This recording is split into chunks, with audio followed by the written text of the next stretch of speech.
नमस्कार, मेरा नाम है शुभम पाठक और आप देख रहे हैं ग्लोबकास्ट। आज हम जिस विषय पे चर्चा करने के लिए यहाँ पे मौजूद हैं, देश में भाषा विवाद को लेकर जो अभी देश में मतभेद और तनाव का माहौल है, इसके बीच में हाल ही के दिनों में जो लगातार भाषा को लेकर विवाद चलता आया है, हम उसी विषयों पर चर्चा के लिए मौजूद हैं यहाँ पे। हमारे साथ आज यहाँ पे डॉक्टर केयूर पाठक, जो कि इलाहाबाद यूनिवर्सिटी के प्रोफेसर हैं और इसके साथ-साथ एक मुखर विचारक और अपनी लेखनी के माध्यम से कई सारे देश हित के मुद्दों को लगातार से उठाते आए हैं। हाल के दिनों में एनडीटीवी में एक इनका ब्लॉग प्रकाशित हुआ था जिसका शीर्षक था संस्कृत एक सेतु है। अब भाषा विवाद के बीच संस्कृत एक सेतु कैसे है, हम इस बात को जानने के लिए आज यहाँ पे मौजूद हुए हैं। हमारे साथ हमारे सहयोगी भूपेश जी भी इस इंटरव्यू के सहयोगी रहेंगे और अपने विचार को यहाँ पे अपने सवाल को केयूर जी से पूछेंगे। सबसे पहले तो आप दोनों लोगों का बहुत-बहुत स्वागत है। धन्यवाद जी। और तो हम सवालों का सिलसिला कुछ ऐसे स्टार्ट करते हैं कि पहले हम ब्लॉग के माध्यम से कुछ पहले पूर्ण विराम तक पहुंचने का प्रयास करते हैं, उसके बाद हम अपने सवालों का सिलसिला जारी करेंगे। शीर्षक है संस्कृत एक प्राचीन सेतु है।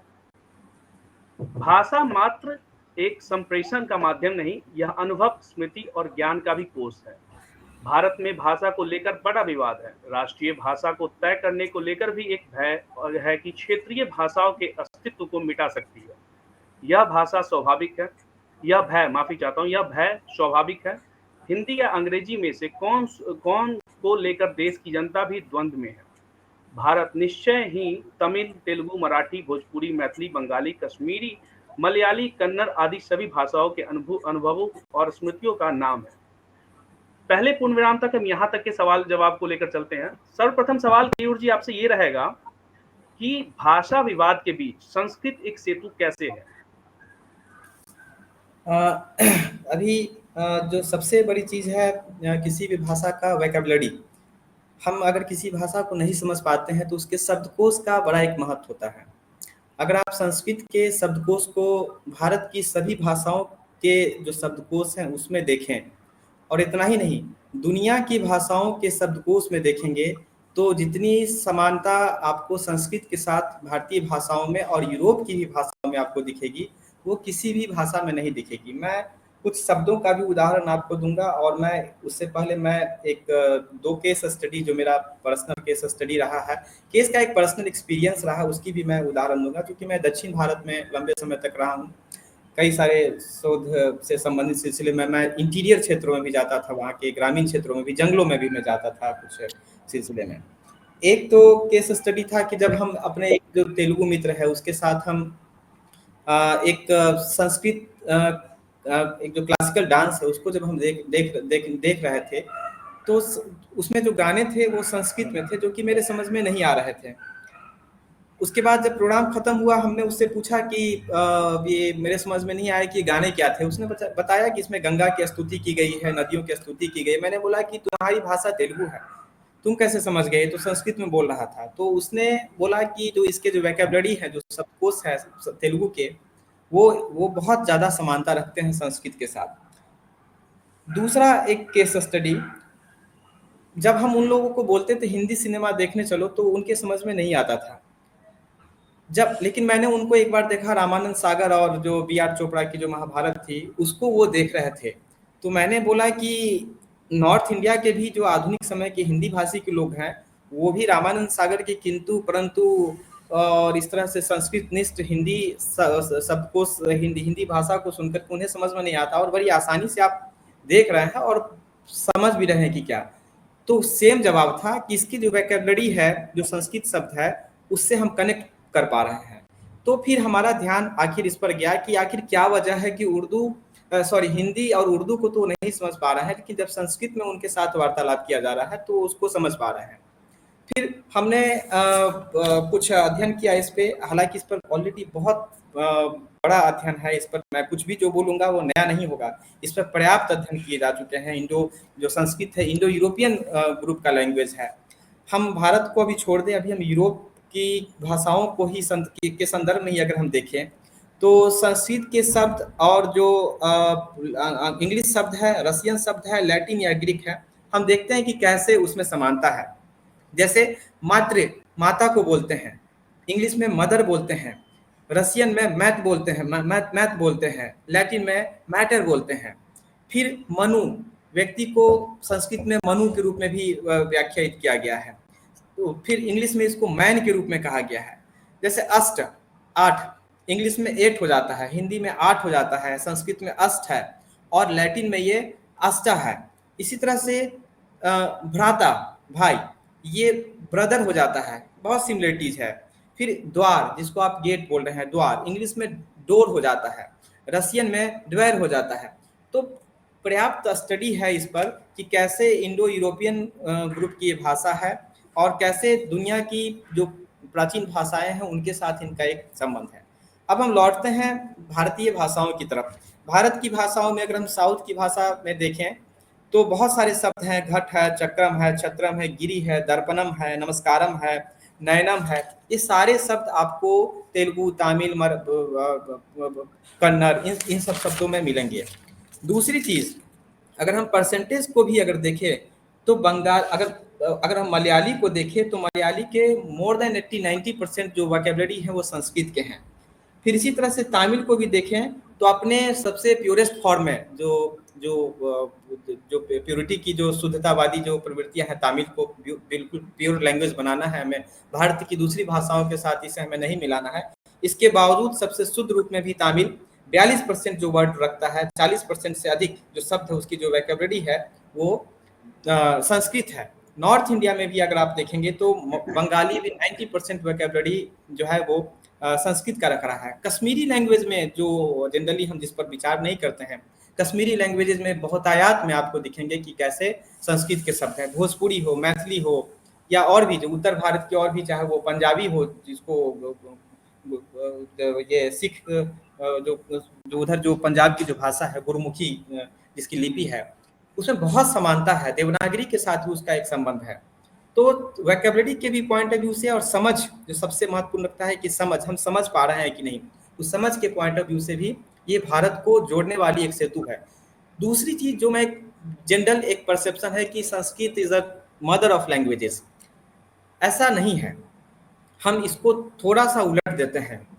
ये जो हाइपोथेसिस है इसमें प्रॉब्लम है, क्योंकि संस्कृत एक व्याकरण से प्रेरित एक क्या बोलते हैं उसको, ग्रामेटिकल, एक क्लासिकल लैंग्वेज है।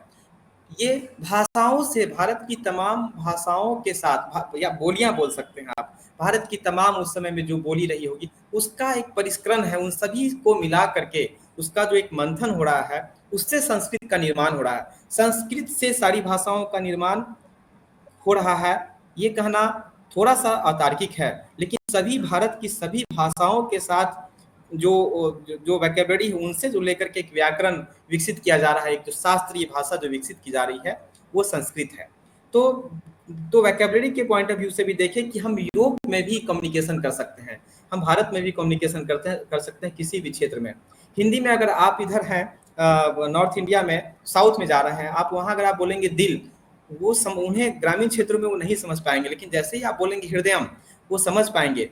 जब उनको आप बोलेंगे शहीद, वो नहीं समझ पाएंगे, लेकिन जब उनको संस्कृत के शब्द जो पैरेलल शब्द हैं, चाहे वो वीर गति हो सकता है, तो वो थोड़ा सा कनेक्ट कर लेंगे उससे। तो संस्कृत सेतु है, इसके कहने के पीछे जो हमारा जो एक रैशनले है वो यही है कि वोकैबुलरी इसकी पूरे भारत की भाषाओं के साथ कनेक्ट कर रही है। भारत की ऐसी कोई भाषा नहीं है। हाँ, नॉर्थ ईस्ट को थोड़ा सा हम वो अलग विमर्श है, उसको उसके साथ थोड़ी विषमताएं हैं इसकी, उसको वो एक थोड़ा सा अलग विमर्श हुआ था, लेकिन बाकी तमाम भाषाओं के साथ जो है आपको शब्द के पॉइंट ऑफ व्यू से, वोकैबुलरी के पॉइंट ऑफ व्यू से आपको समानता दिखेगी। चलिए, बहुत बढ़िया। क्योंकि अब यहाँ पे बात ये आ जाती है कि जब आपके जैसे मुखर और दिग्गज लेखकों से अगर विचार विमर्श की बात आती है तो हमें पहले एक सवाल तैयार करना पड़ता है। मैंने भी कुछ दिन पहले से लग के इसमें सवाल तैयार किया, उस पर बाद में आते हैं। पहले ओवर टू यू भूपेश जी, इस पूरे उत्तर से को लेकर आपके मन में अगर कोई विचार है तो आप भी इस पे स्पष्ट रूप से रखिए।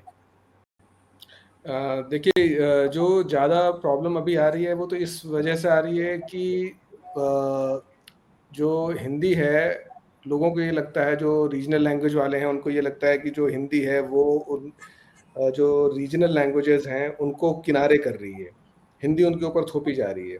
और जैसे केयूर जी बोल रहे हैं, मेरे को लगता है कि अगर हम संस्कृत की पढ़ाई को थोड़ा ज़्यादा बढ़ाएं, तो हो सकता है कि ये जो धारणा है, ये धारणा बदल जाए। क्योंकि अभी लोगों को हिंदी स्कूल में पढ़ाया जा रहा है, तो वो उस पे उनको आपत्ति है।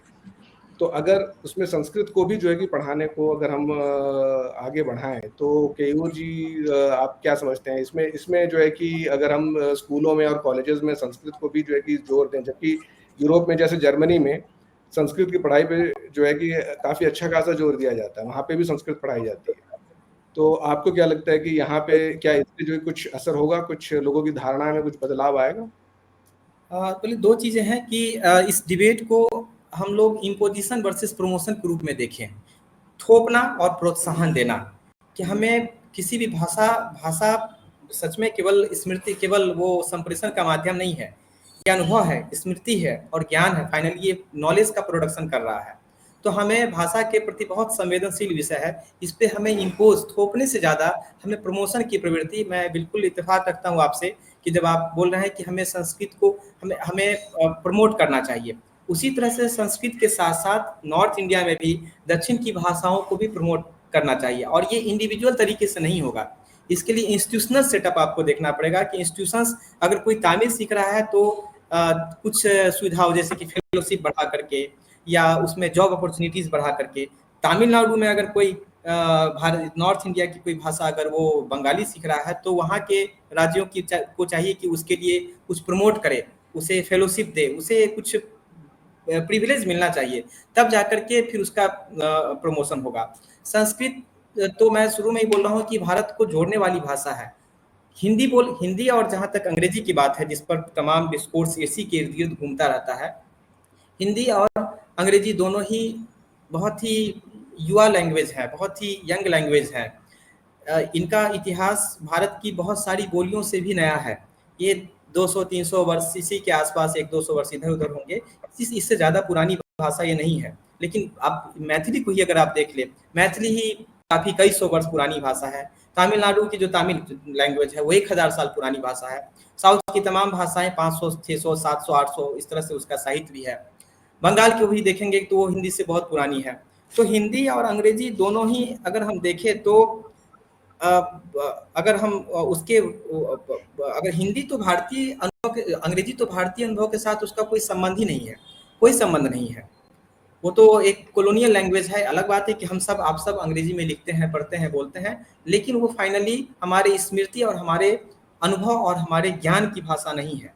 हम उसमें अपना जो जो क्षेत्रीय जो अनुभव है, जो स्थानीय अनुभव है, उसको हम प्रोड्यूस नहीं कर पाते हैं। जो अनुभव हम उसमें प्रोड्यूस कर पाते हैं वो या तो आप वेस्टर्न होता है या फिर वो आउटसाइडर्स का होता है। पर्सनल एक्सपीरियंस के लिए हमें उसमें नॉलेज प्रोड्यूस करने के लिए हमें स्थानीय अपनी भाषाओं के माध्यम से उसमें हम जा सकते हैं। तो हम इससे बिल्कुल इत्तेफाक रखते हैं कि केयूर जी, जैसा कि आपने जैसा कि आपने अंग्रेजी को लेकर कहा, आपने अंग्रेजी को भारतीय अनुभवों से बेमेल बताया, अपने आर्टिकल में बेमेल बताया। तो क्या आपको लगता है कि आज की युवा पीढ़ी की सोच जो है, यह भाषा सचमुच व्यक्त नहीं कर सकती? बिल्कुल, मैं इससे एग्री करता हूँ। और इसीलिए वर्तमान में जो 3 स्तरीय जो 3 टियर लैंग्वेज की जो बात हो रही है, 3 स्तरीय जो भाषा की बात हो रही है कि उसमें अंग्रेजी की स्वीकारता को हम खारिज नहीं कर सकते हैं। ग्लोबल लैंग्वेज है, वो ज़रूरत बन चुकी है। लेकिन चिंतन बहुत मायने रखता है। चिंतन यानी शोध। जर्मनी, फ्रांस, स्पेन, यूरोप के अधिकांश देशों को आप देख लीजिए, उनका चिंतन, उनके बेहतरीन साहित्य वहाँ की भाषाओं में लिखे जा रहे हैं। आज भी दुनिया के अधिकांश जो बेहतरीन साहित्य हैं वो अंग्रेजी में नहीं लिखे जा रहे हैं, वो स्पेनिश में लिखे जा रहे हैं, इटालियन में लिखे जा रहे हैं, वो जर्मन और फ्रेंच में लिखे जा रहे हैं। तो ये कहना कि अंग्रेजी को खारिज नहीं किया जा रहा है। अंग्रेजी हमारा एक कम्युनिकेशन का एक लैंग्वेज, ग्लोबल कम्युनिकेशन का लैंग्वेज रहेगा। जो 3 भाषाओं की बात की जा रही है उसमें हम हिंदी को स्थान पर हम सीधा संस्कृत पर ही आ जाते हैं, क्योंकि तब वो कनेक्ट कर सकता है। हिंदी को जब आप उसमें ऐड करते हैं तो फिर ये साउथ की भाषाओं के साथ इसका कन्फ्लिक्ट बढ़ेगा, फिर वो सेपरेटिज्म को बढ़ावा देगा। तो अंग्रेजी की जहाँ तक बात है तो अंग्रेजी की स्वीकार्यता तो सरकार भी जो त्रिस्तरीय मॉडल उसमें कर रही है, हमने उसको खारिज नहीं किया है, लेकिन वो केयूर नहीं जी कर की बात सकता। केयूर जी की बात सही है, क्योंकि पहले जब इंग्लिश अंग्रेजी भाषा को जब ऑफिशियल लैंग्वेज का दर्जा दिया गया था, हमारे संविधान में भी जो है कि ये दर्जा दिया गया है, उसका मेन कारण यही रहा होगा, क्योंकि वो एक ऐसी भाषा है जिसपे अगर हम अपने सरकारी डॉक्यूमेंट्स को जो है कि स्टोर करते हैं, लिखते हैं, तो वो जो है कि उत्तर भारत और दक्षिण भारत के किसी भी जो है कि कार्यालय में समझा जा सकता है। तो एक तरह का जो बातचीत के लिए और कह सकते हैं कम्युनिकेशन के लिए जो एक कॉमन, जो एक सामान्य जो भाषा थी उस टाइम, उस समय जो है कि अंग्रेजी ही थी, जिसकी वजह से जो है कि रखना पड़ गया हमें। और ये बात भी सही है, अंग्रेजी भाषा को पूरी तरह से तो नहीं नकारा जा सकता है, मगर हमें प्रमोशन की ज़रूरत है। तो प्रमोशन जो है कि ये जो कार्य है, ये तो हमारे जो सरकार है उनको जो है कि कुछ सोचना पड़ेगा कि कैसे जो है कि हम संस्कृत का या प्रमोशन कर सकते हैं। अच्छा, तो अंग्रेजी के हम बारे लोग में जैसे ब्राजील के मैं एक चीज़ सबमिशन करना चाहूँगा कि अंग्रेजी के बारे में ब्राज़ील के एक सोशल साइंटिस्ट थे, जब मैं उनको सुन रहा था कहीं, तो उन्होंने बोला था कि I am going to speak in a language which is the most badly spoken language of the world. मैं उस भाषा में बोलने जा रहा हूँ जो दुनिया में सबसे ज़्यादा खराब तरीके से बोली जाती है, वो अंग्रेजी। और उन्होंने बड़ा उस पर अच्छा एक विमर्श प्रस्तुत किया कि पूरी दुनिया में आप देखिए कि कैसे बैडली बोला जाता है, कि इवन हम सब उसका हिस्सा है। हम लोग जब बात कर रहे होते हैं तो उस दरमियान 100 शब्द में 50 शब्द अंग्रेजी के रखते हैं। लेकिन सवाल है कि क्या ब्रिटेन के लोग इंग्लिश बोलते समय उसमें मैथिली के शब्दों को डालते हैं या हिंदी के शब्दों को डालते हैं? क्या फ्रांस के लोग फ्रेंच बोलते समय भारतीय भाषाओं के वोकैबुलरी को डालते हैं, या फिर इटली के लोग बोलते समय भारतीय भाषाओं के वोकैबुलरी को डालते हैं? शायद नहीं। तो उस पॉइंट ऑफ व्यू से अगर देखें तो ये मुझे लगता है कि डिस्टॉर्शन ऑफ द कम्युनिकेशन भी है, कि आप उस भाषा में लोगों को कन्विंस करने का प्रयास कर रहे हैं जो हमारी अनुभव से कहीं कोई संबंध नहीं है। जी। तो अभी ओवरऑल बात यहाँ पे ये आ जा रही है कि भाषा को लेकर एकजुटता जो हमारे देश में आवश्यक है। तो केयूर जी, आपको क्या लगता है, जैसा कि शुरुआत से हम लोग संस्कृत पे चर्चा कर रहे हैं, तो संस्कृत के अलावा और कौन-कौन सी भाषा है जिससे हमारे देश में भाषा आधारित एकजुटता प्राप्त हो सकती है? ये अधिकतर लोगों का सवाल है, तो इस पर कुछ प्रकाश डालिए। सभी भाषाएं हैं। जो शिक्षा नीति में कहा गया है कि सभी भाषाएं, उसमें से किसी भी भाषा को आप कम नहीं कर सकते हैं, अंग्रेजी को भी बाहर नहीं कर सकते हैं। 3 जो मॉडल है कि एक तो आपका स्थानीय मदर टंग, आपकी मदर टंग को मैथिली, बंगाली, तेलुगु, भोजपुरी हो सकता है। दूसरा जो इंग्लिश, जो कि ग्लोबल, और जो एक नेशनल लैंग्वेज की बात हो रही है, तो नेशनल लैंग्वेज के रूप में संस्कृत ज़्यादा एक्सेप्टेबल है। साउथ के लोगों को भी इसके साथ दिक्कत नहीं है। लेकिन दूसरी किसी क्षेत्रीय भाषा को अगर आप मैथिली को नेशनल लैंग्वेज बना देंगे तो कनेक्ट नहीं करेगा, साउथ से कनेक्ट नहीं करेगा, नॉर्थ में ही कनेक्ट नहीं करेगा। वो उत्तर प्रदेश में ही मैथिली नहीं समझ पाएंगे लोग, मैथिली बिहार में ही, दूसरे क्षेत्रों में नहीं समझ पाएंगे। तो बिहार में भी 4-5 लिंग्वल जोन है, एक नहीं है। लोग सोचते हैं कि केवल बिहारी भाषा में केवल एक ही लिंग्वल जोन है, वो 4-5 भाषा है, मगधी है, भोजपुरी है, वजिका है, सही है, 4-5-6 1600 के करीब हमारे यहाँ, हमारे देश में 1600 के करीब डायलेक्ट हैं। आइडेंटिफाइड, नॉन आइडेंटिफाइड उससे भी ज्यादा होंगे। हाँ, जरूर। अच्छा, तो आज के दौर में केयूर जी, एक सवाल इसके बाद ये उठ रहा है कि आज के दौर में अगर संस्कृत इतना सामर्थ्य है, तो एक समय एक जगह पे सीमित या फिर कहीं भी सीमित क्यों रह गया? मतलब संस्कृत सीमित कहाँ रह गया, कहाँ पे मुझे सीमित नहीं दिख रहा है। आपका नाम शुभम है। अगला पॉइंट केयूर जी ये है कि क्या ये समाज का निर्णय है या फिर सत्ता की नीति का परिणाम? हाँ, बहुत अच्छा सवाल आपने किया। पहला सवाल है कि ये विजुअल नहीं है, बहुत विजुअल है संस्कृत। आपका नाम शुभम है, संस्कृत शब्द है। भूपेश जो सर का नाम है, ये संस्कृत शब्द है। मेरा नाम जो केयूर है, वो संस्कृत शब्द है। हमारे रोजमर्रा के हर एक वोकैबुलरी से जुड़ा हुआ है संस्कृत। हम ये समझ नहीं पा रहे हैं, वो जुड़ा हुआ है। अब कोई भी शब्द बोल रहे हैं, ये भी संस्कृत शब्द है। तमाम जो भाषा, वो चीजें वो संस्कृत है। दूसरा कि इसमें भूमिका किसकी है, सत्ता की या समाज की। इस पर एक किताब लिखी गई थी 30, 40, 50 वर्ष पहले, लगभग 80, 90 के दशक में, एग्जैक्ट मुझे डेट याद नहीं है। एक अफ्रीकन राइटर हुए थे नागुगी वा थ्योंगो, उनकी किताब है डीकोलोनाइजिंग द माइंड।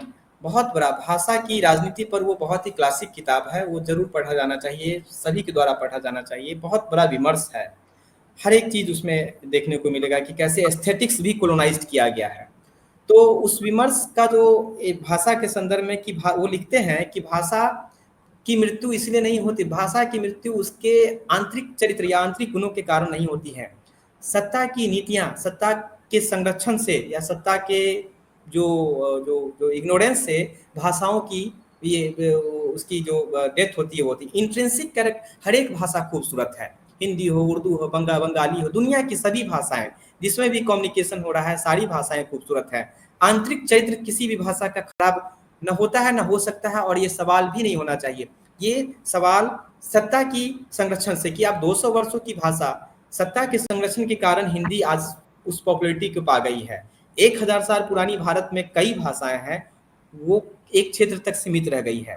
ये सत्ता, इसकी बड़ी भूमिका होती है कि हम किसी भाषा को कैसे कैसे आगे बढ़ा सकते हैं। दुनिया में 500 से अधिक भाषाएं एक्सटिंक्शन के कगार पर हैं, विलुप्ति के कगार पर हैं। वो इसलिए नहीं क्योंकि उनकी आंतरिक बनावट, उनकी जो गुनावट थी उसमें दोष थे, वो इसलिए क्योंकि उन्हें संरक्षण नहीं दिया गया, उन भाषाओं में रोजगार को पैदा नहीं किया गया, उन भाषाओं को हमारे दैनिक जीवन के साथ कनेक्ट नहीं किया गया, उन भाषाओं में विभिन्न प्रकार के अवसरों को प्रमोट नहीं किया गया था। तो भाषा अपने आंतरिक चरित्र के कारण भी नहीं, और नहीं समाज के इग्नोरेंस के कारण, इस सत्ता के ऑथोरिटी, स्टेट, जो भी आप कह लें, उसके इग्नोरेंस के कारण भाषा की मृत्यु होती है या फिर भाषा का पुनर्जीवन होता है। अच्छा, तो अब केयूर जी, एक सवाल मैं थोड़ा सा इससे हट के पूछना चाहता हूँ आपसे कि आप डॉक्टर राजेंद्र प्रसाद में कितना विश्वास रखते हैं? नहीं, विश्वास की क्या बात है, वो विश्वास की कोई बात नहीं है। वो उनकी भारत के नीति, प्रथम राष्ट्रपति थे उनकी और वो सोच। थे, वो हाँ, हमारा विश्वास रखने नहीं रखने से कोई फर्क नहीं पड़ता है। अच्छा, तो मतलब अब मैं इसलिए ये सवाल पूछा मैंने आपसे क्योंकि उन्होंने एक लाइन कही थी एक समय कि राज्य भाषा का प्रचार राष्ट्रीयता है। तो आज के दौर में भाषा विवाद को लेकर विवाद कर रहे हैं लोग, उनके आधार पे सही है या फिर राज्य भाषा का प्रचार करना सच में राष्ट्रीयता की पहचान है? भाषा नहीं, हमारी लेकिन पहचान हो सकती है? बिल्कुल हो सकती है, लेकिन मैंने शुरू में बोला कि इम्पोजिशन सही नहीं है। प्रमोशन के जरिए आप भाषाओं को, देखिए बड़ी अच्छी बात, मैं कहीं उस दिन डिबेट में था तो उन्होंने बोला था कि भाषा संवाद का विषय है, विवाद का नहीं। और भारत में ऐसा नहीं है कि पिछले 70 वर्षों से ही इतनी सारी भाषाएं, और सर ने बताया कि 1600 से अधिक बोलियां, यानी जो भी 1600-1500 भाषा या बोलियां हैं वो आज नहीं बनी हैं। भारत में हजारों साल से, सैकड़ों साल से अनगिनत भाषा रही हैं और सभी भाषाओं का सहअस्तित्व रहा है।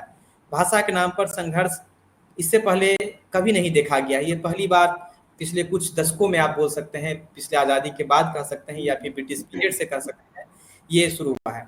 तो ये ज़रूरी है कि हमें इम्पोजिशन से पहले स्वीकारता, क्योंकि अगर आप बलपूर्वक अगर आप हिंदी थोप देंगे तमिल लोगों पर तो उनका एक्सक्लूजन हो जाएगा, उनका बहिष्करण हो जाएगा। अगर आप बंगाली थोप देंगे मलयाली पर, उनका एक्सक्लूजन, उनका डेथ हो जाएगा। लैंग्वेज का डेथ सोसाइटी का डेथ होता है, एक शब्द का डेथ इंडिविजुअल का डेथ होता है। इम्पोजिशन की नहीं, एक सामूहिक स्वीकारता के साथ। और संस्कृत में वो मुझे वो स्वीकारता दिखती है, हिंदी में मुझे वो स्वीकारता नहीं दिखती है, क्योंकि हिंदी के भी जो वैकेबलरी है वो भारतीय भाषाओं के साथ कनेक्ट नहीं कर पाते हैं। दिल हो, जिंदगी हो, या फिर ईमानदारी शब्द हो, शहीद, ये तमाम जितने आप वैकेबलरी आप देख लीजिए, या तो ये टर्किश हैं या फिर किसी दूसरे देशों से अधिकांश हैं।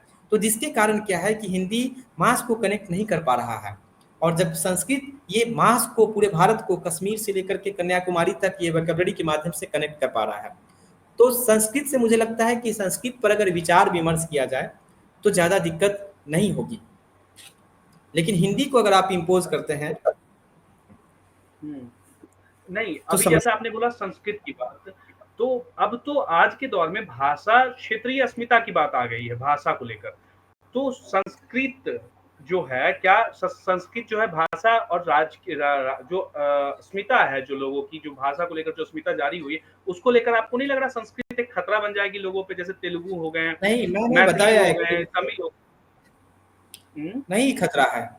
मैंने बोला है कि आप साउथ के लोगों के नाम देख लीजिए, उनके वोकैबुलरी देख लीजिए, हमारा नाम देख लीजिए, सर का नाम देख लीजिए, आप अपना नाम देख लीजिए, ये सब संस्कृत शब्द ही हैं। हमें लगता है कि संस्कृत हमारे रोजमर्रा के जीवन में नहीं है, संस्कृत के बिना तो हम है ही नहीं।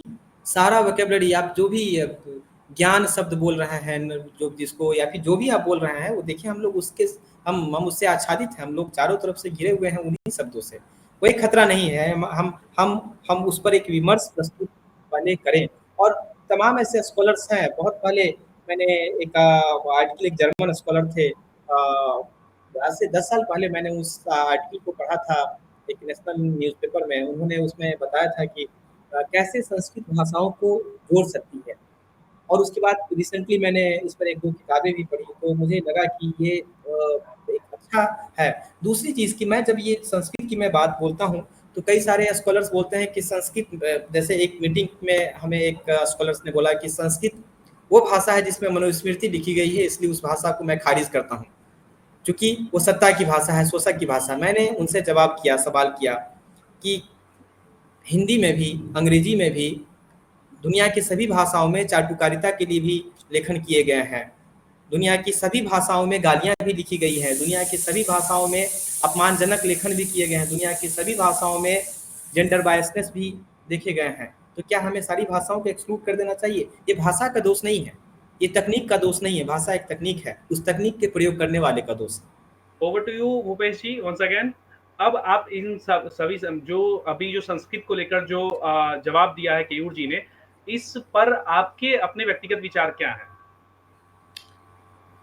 देखिए, केयूर जी की बात से मैं पूरी तरह से सहमत हूँ। इसमें जो है कि हमारी एजुकेशन पॉलिसी है, इसको भी जो है कि ज़रूर इसमें संस्कृत के लिए, प्रमोशन के लिए कुछ कदम उठाने चाहिए। क्योंकि अगर आप देखें तो संस्कृत को लेके उतना अधिक लोगों के मन में द्वेष भावना नहीं है, क्योंकि अगर हम जो पूजा करने जाते हैं तो वहाँ पे जो मंत्र पढ़े जाते हैं वो भी संस्कृत में लिखे हुए हैं।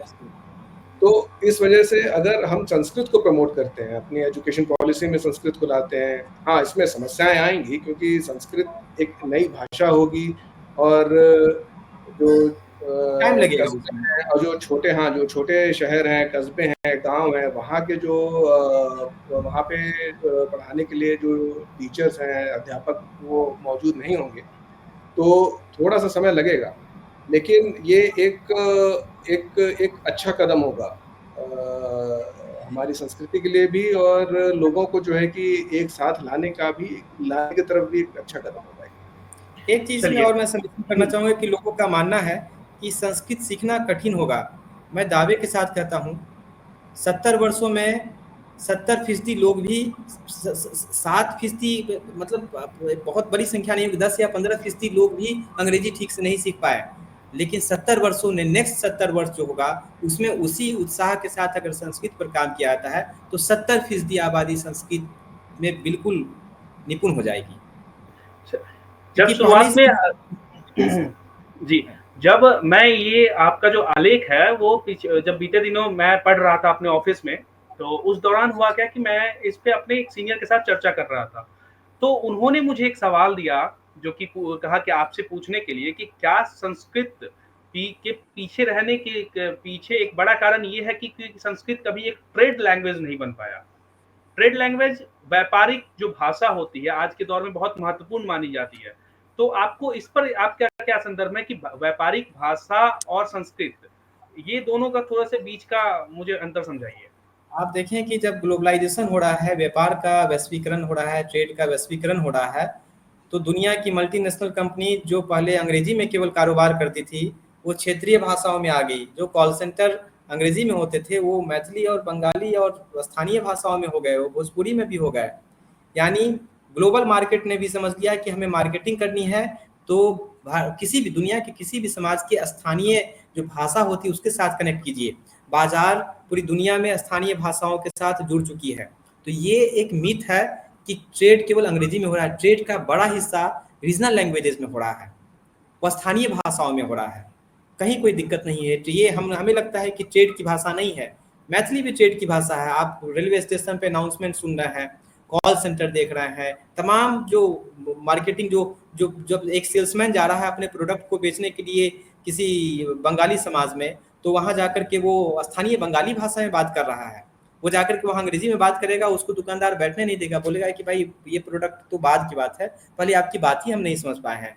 तो जो एक्चुअल जो ट्रेडिंग हो रहा है ना, वो रीजनल लैंग्वेजेस में हो रहा है, वो इंग्लिश में नहीं हो रहा है पूरी दुनिया में। तो बेसिकली यहाँ पे संस्कृत को लेकर जो आपने ये व्यापारिक भाषा को लेकर बोला। अब आखिरी नहीं, ये सवाल जो है वो भी मुझे किसी ने भेजा है आपसे पूछने के लिए कि अगर संस्कृत एक सेतु है तो आज की सरकारें इस सेतु पे पुल बनाने की कोशिश क्यों नहीं कर रही? सर देखिए, ऐसा नहीं बोल सकते हैं। इंडियन कॉन्स्टिट्यूशन में आर्टिकल 351 आप देखिए, वो हिंदी की बात तो कर रहा है, लेकिन वो क्या बोल रहा है? वो बोल रहा है कि वोकैबुलरी संस्कृत से लीजिए। आप आर्टिकल 351 गूगल टाइप कीजिएगा, वो बोल रहा है कि वोकैबुलरी संस्कृत से लीजिए, क्योंकि ये क्लासिकल लैंग्वेज का दर्जा संस्कृत को दिया गया है।